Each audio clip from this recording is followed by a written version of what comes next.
శ్రీ రామకృష్ణ ప్రభ ఛానల్ను చూడండి, మాసపత్రికను చదవండి. శ్రీరామకృష్ణ ప్రభ యూట్యూబ్ ఛానల్ ప్రేక్షకులందరికీ నమస్కారం. వివేకానంద స్వామి యొక్క సందేశాన్ని కాల్ టు ది నేషన్ అనే చిన్న పుస్తకం నుంచి మనం చదువుతూ ఉన్నాం. దీనిలో ఇండియా అవర్ మదర్ల్యాండ్ అనే అధ్యాయంలో ఈ రోజున ఒక సందేశాన్ని మనం చదువుతాం. None will be able to resist truth and love.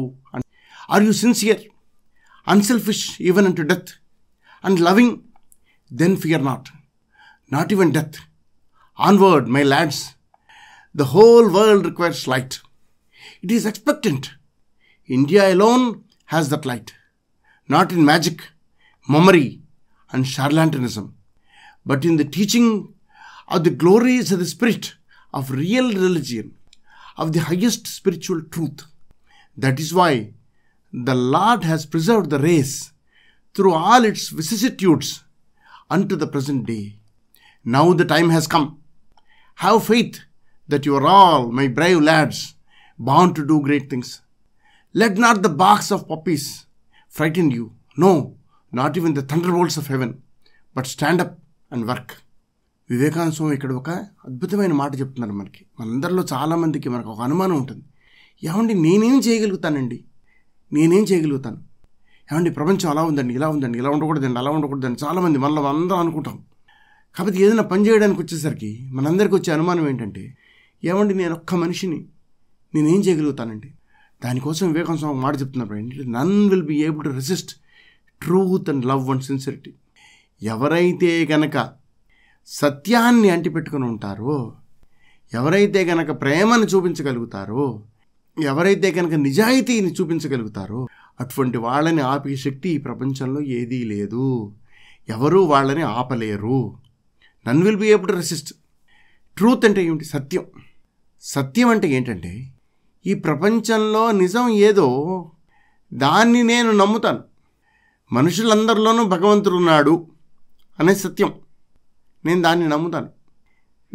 దాన్ని అనుసరించి నేను పనిచేస్తాను. లవ్, ప్రేమ అంటే ఏంటంటే, పరా అనే మాట నుంచి వచ్చింది ప్రేమ. నా కోసం ఏం వద్దు, నేను పక్కవాడికే అన్నీ ఇస్తాను అని చెప్పగలిగేది ప్రేమ. ఎవరైతే అలా చెప్తారో నిజంగా అటువంటి వాడు ప్రేమిస్తున్నాడు. మామూలుగా ఈ రోజున మనం అనుకునే ప్రేమ కాదు. ఈ రోజున అనుకునే ప్రేమలో ఏంటంటే, నాకు అది కావాలి, నాకు ఇది కావాలనుకుంటున్నాం. అది అసలు ప్రేమ కానే కాదు. నాకున్నది మొత్తం నేను అర్పిస్తాను అని ఎవరైతే అంటారో అది నిజమైన ప్రేమ. దేశం మీద ప్రేమ కలిగిన వాళ్ళు, దేశభక్తి కలిగిన వాళ్ళు ఏం చేశారు? వాళ్ళు సర్వస్వాన్ని దేశం కోసం అర్పించారు. అది ప్రేమ. వాళ్ళు తమకేమవుతుంది, మేము ఎలా జీవిస్తాము, మాకున్న డబ్బు అంతా కూడా మేము ఇచ్చేస్తే ముసలివాళ్ళు అయిన తర్వాత మేము ఏమవుతాము అని చెప్పి వాళ్ళు ఆలోచించాల. అది ప్రేమ. అటువంటి ప్రేమ నీకుందా? అది ఆయన అడుగుతున్నారు. సిన్సిరిటీ, నిజాయితీ. ఏమండి నేను ఏ పని చెప్పానో ఆ పని చేస్తానండి. ఈ 3 మాటలు మనం ఒక గంట 2 గంటలది వాటి గురించి మాట్లాడుకోవచ్చు.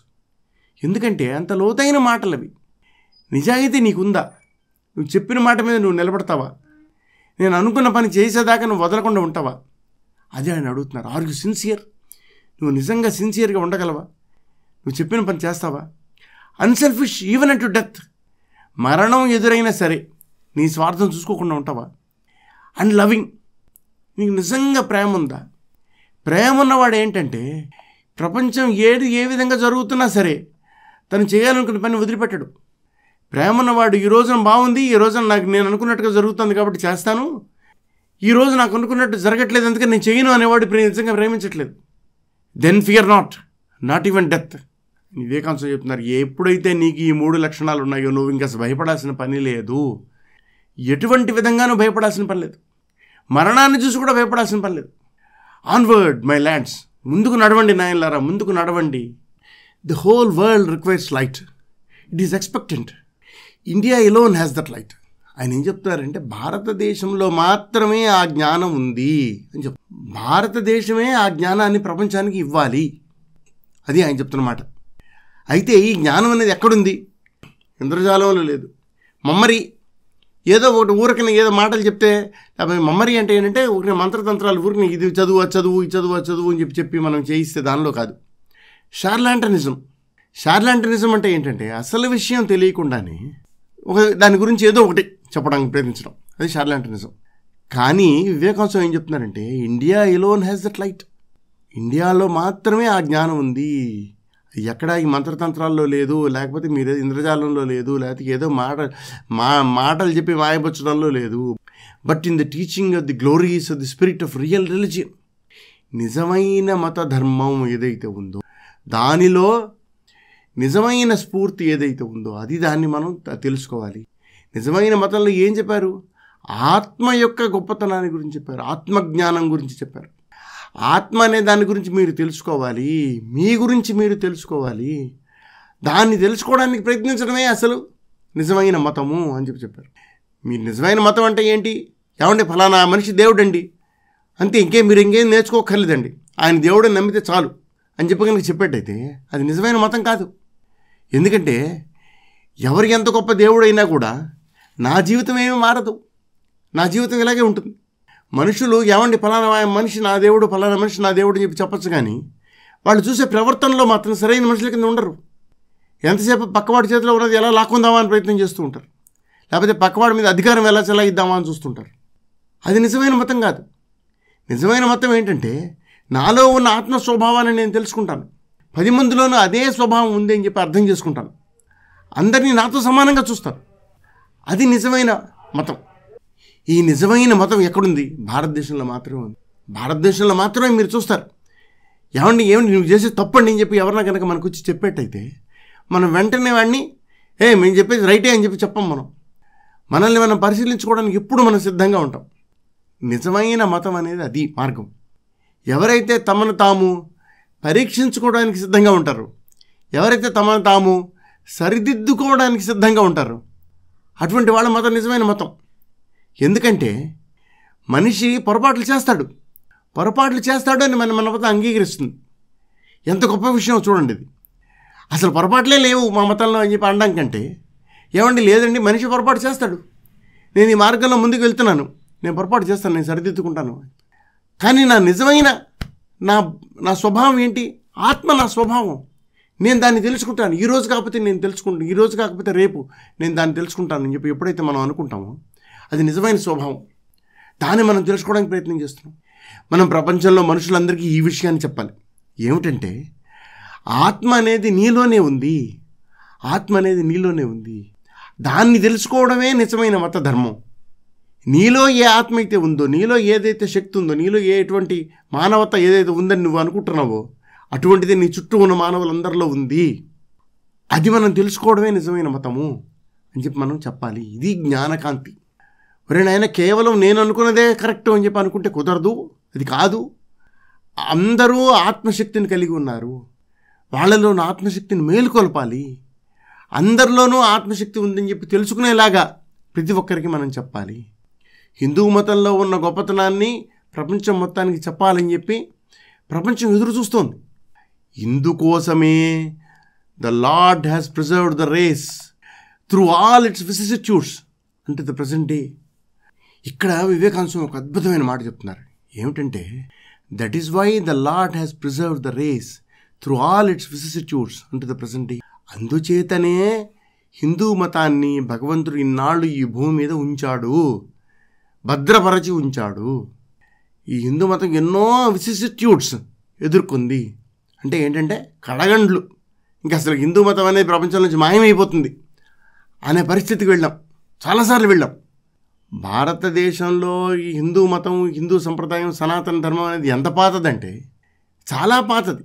ఈ రోజున మనం హిందూ మతానికి ఏమంటే ప్రమాదం ఏర్పడుతుందని చెప్పి మనం అనుకుంటున్న ప్రమాదం ఎంతైతే కనిపిస్తుందో అంతటి ప్రమాదాలు ఇంతకుముందు చూసేసాం, మనం జరిగిపోయాయి. ఘోరమైన కష్టాలను ఎదుర్కొన్నాం. అయినా సరే హిందూ మతాన్ని మనం వదిలిపెట్టలేదు. ఎందుకని అట్లా వదిలిపెట్టలేదంటే భగవంతుడే దాన్ని ఆ విధంగా భద్రపరిచి ఉంచాడు అని చెప్తున్నారు వివేకానంద. చూడండి ఎంత అద్భుతమైన విషయం. అందుచేతనే ఈనాటికి అంటు ద ప్రజెంట్ డే, ఈనాటికి కూడా ఎన్ని కడగండ్లను ఎదుర్కొన్నప్పటికీ, ఎన్ని కష్టాలు ఎదుర్కొన్నప్పటికీ భగవంతుడు ఈ హిందూ మతాన్ని జాగ్రత్తగా భద్రపరిచి ఈ జాతిని, హిందూ జాతిని భూమి మీద భద్రపరిచి ఉంచాడు. Now the time has come. Have faith that you are all my brave lads want to do great things. ఇప్పుడు దానికి సమయం వచ్చింది, ఇప్పుడు దానికి సమయం వచ్చింది.